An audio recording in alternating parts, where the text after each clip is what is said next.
এই রকম মাছের মাথা দিয়ে মুগের ডাল, আর সত্যি বলতে আমার তো আর কিছুই লাগে না।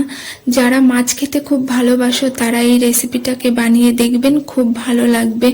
রেসিপিটা আমি চেষ্টা করেছি খুব সহজেই দেখানোর জন্য। তো চলো রেসিপিটাকে শুরু করি।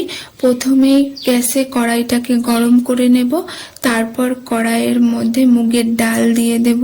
শুকনো খোলায় ভালো করে নেড়ে চেড়ে নেব। যখন ডালটা থেকে সুন্দর একটা গন্ধ বেরিয়ে আসবে, এবার এর মধ্যে জল ঢেলে দেব। নুন হলুদ দিয়ে কিছুক্ষণ ডালটাকে সিদ্ধ করে নেব।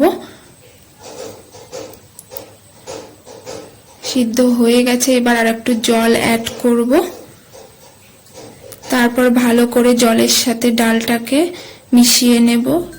এবার নামিয়ে নেব।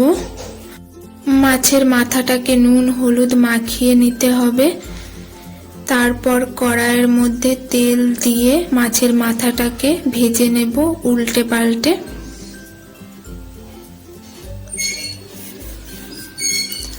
ভাজা হয়ে গেছে, এবার নামিয়ে নেব। মাছের মাথাটাকে ভেঙে নেব।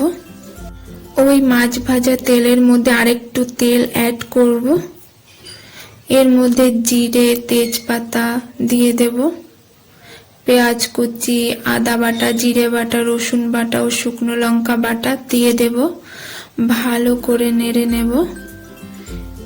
একটু লবণ আর একটু হলুদ গুঁড়ো দিয়ে দেব। ভেঙে নেওয়া মাছের মাথাটা এবার মশলাটার মধ্যে দিয়ে দেব। মাছের মাথাটা মশলাটার সাথে ভালো করে কষিয়ে নেব।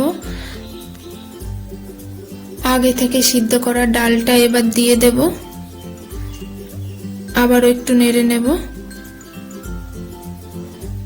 এবার নামানোর আগে গরম মশলা গুঁড়ো আর একটু চিনি দিয়ে দেব।